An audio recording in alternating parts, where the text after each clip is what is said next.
velocity is going down or up or any direction. They have different things. Now, again, F equals ma for a system. The total external force are the normal force by scale on me. So this is the normal force on me by scale.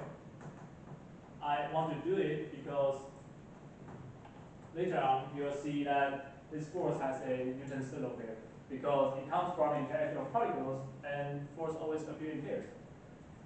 Alright, let me just say, this is the sum of all the forces that the scalar particle gives me.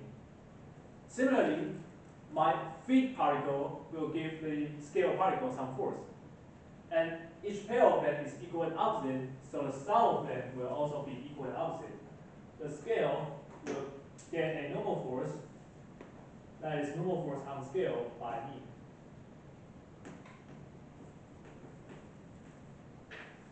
Okay? But let's look at me as a system first. To use that equation, you need to define what is your system. So I choose all the particles inside my body as my system again, because I know for sure the center of mass acceleration of this system is 0, and I can use that to get the normal force. Let's write out F equals ma. Again, there's gravity going down. So gravity plus normal force on me by scale equals my mass times center of mass acceleration. And this time it's not 0 because I am standing in the elevator and the elevator is accelerating. Okay? So let's decompose this vector equation back into numbers. Let me show you how to jump steps. Here we can take off j because everything is in a y direction. Here, everything is also in y direction. Normal force is in a y, g is going in negative y, a is going up. So I'm just going to take up as positive, and the component of gravity is negative j. Component of normal force is positive j. And I'm going to remove the j just right now. And acceleration is going up, so it's positive a. At the end of the day, you don't even need to draw, you don't even need to do this step. If you are very familiar, you just go, all right, acceleration going up, so this is helping acceleration is positive, and this is dragging you down, so it's negative, something like that. But if you are confused, go step by step, write out the vector equation, figure out your components, and then remove the j hat and I hat. Okay? So now you see the normal force acting on me is no longer just my weight, but bigger than my weight. The reason is not because I'm sitting on a scale. Don't be confused with that. The reason that the normal force is different is because my acceleration is different. Here, I am not accelerating, so from that, I can deduce the normal force should cancel gravity. Here, I am accelerating, so I can deduce that this normal force not only need to cancel gravity, but it should exceed gravity enough to provide this acceleration of my center of mass.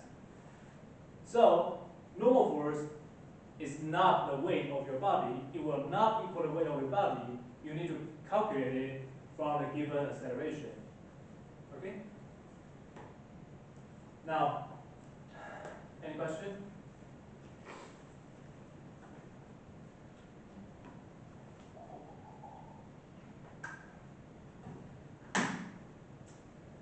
So, when you stand on a scale,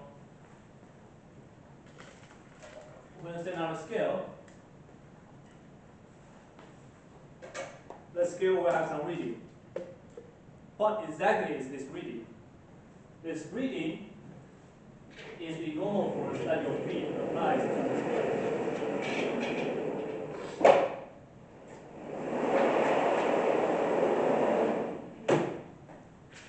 By the way, this kind of drawing, which I draw the force acting on a system, is called free body diagram. It's helpful to determine the direction of components, so you can draw it. I won't text you on how exactly you should draw it, so it's just something to help you to think. Okay? Because everyone is teaching you what is free body diagram, so I should also mention that it's called a free body diagram or a force diagram.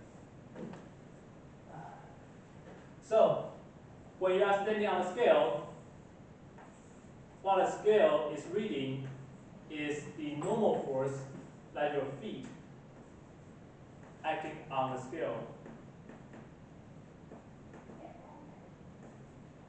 But this normal force is the Newton's third law pair of the normal force that the scale is providing to my feet. So this will equal to, I'm writing the magnitude, so the direction doesn't matter. I don't need a minus sign. So it will equal to the scale, normal force on me by the scale, which we just solved to be this. It will be bigger than my weight. So if I go into the elevator, I sit on the scale. When I just enter the elevator is not moving. Then I press the button, I want to go up. To go from not moving to start moving, to go from not moving to moving, the elevator must have an acceleration to change its velocity. So in the beginning, the elevator must have an acceleration going up. And according to this calculation, the reading on the scale should change. It should increase. It should increase at first, and then as the elevator reaches a constant velocity, acceleration decrease, and then my weight, the reading go back to my normal weight. Then when the elevator slows down, it is accelerating in the other direction. And then if you plug in a in the other direction, it will be a negative sign, so it will be g minus a, which is smaller than my normal weight. So in the whole process of going up, you should see the weight become heavier in the beginning, back to normal, and then becomes lighter, and then back to normal. You are going to do that for your homework. You are going to grab a scale, get into an elevator, record how the reading changed with video, because then you can take the snapshot. Don't take pictures.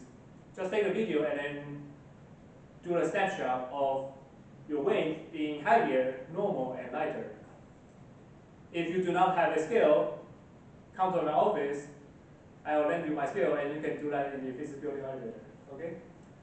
It is due on Sunday, so you should have enough time. But it's in your homework. You need to do the experiment and see that this is real. If you have a scale which is digital, it probably won't work because digital scale needs some time to show the reading. That is mechanical, it will reflect the change instantly. Any question?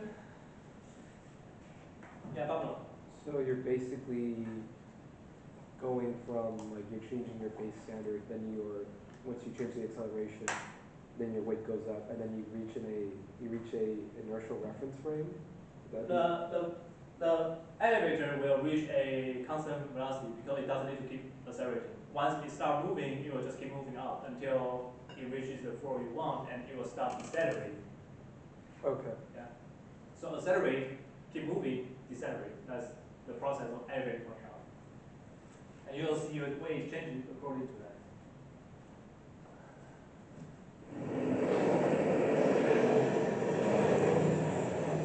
Yeah. And the acceleration, it's only in the y direction, right? There's nothing in y direction. Oh, I thought acceleration had two components. Like, Oh yeah. So right now, I am setting y as up, and I usually set y as up. So that's why acceleration only has a y component. The x component equation will just be 0 equals 0. No force, no acceleration. Good question. Any other question?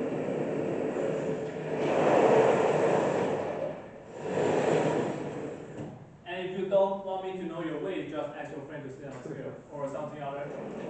You can team up. You can have one people on the weight and other people recording and don't tell me which weight that belongs to. Just do the experiment. See that it's real.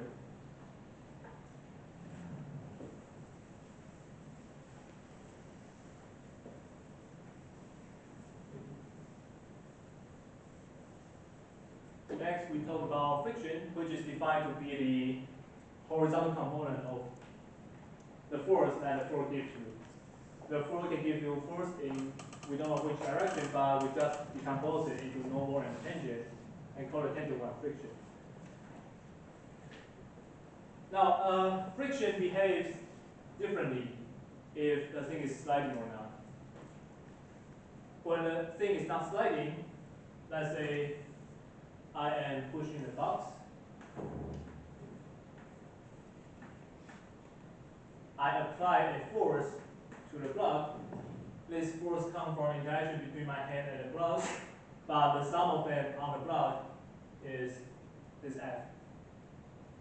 If the block is not moving, it's not sliding yet, it's not moving, it's on the floor, not moving, then the center of mass acceleration will be 0. So if I look at the friction on the ground, which we call static friction, because the thing is not sliding against the ground,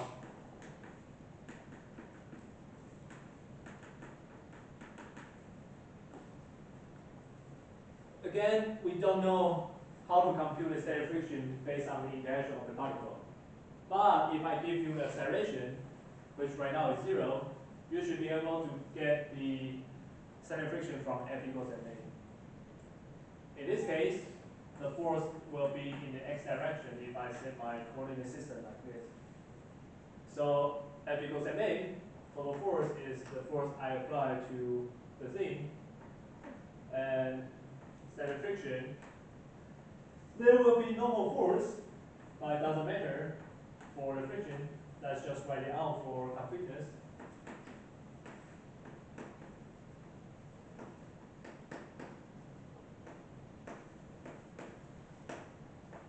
And again, if this is 0, then this also will be 0. Now, the force I apply is in positive x, so it will be F positive I. Standard friction is in negative x, so it will be negative Fs on an I. Normal force is going up, so it will be N in the j direction. Gravity is going down, so it's minus Ng in the j direction, and they add up to 0. Okay? So now I have I and j, so I need to treat them separately. And vector equation is just two equations at the same time. The equation they correspond to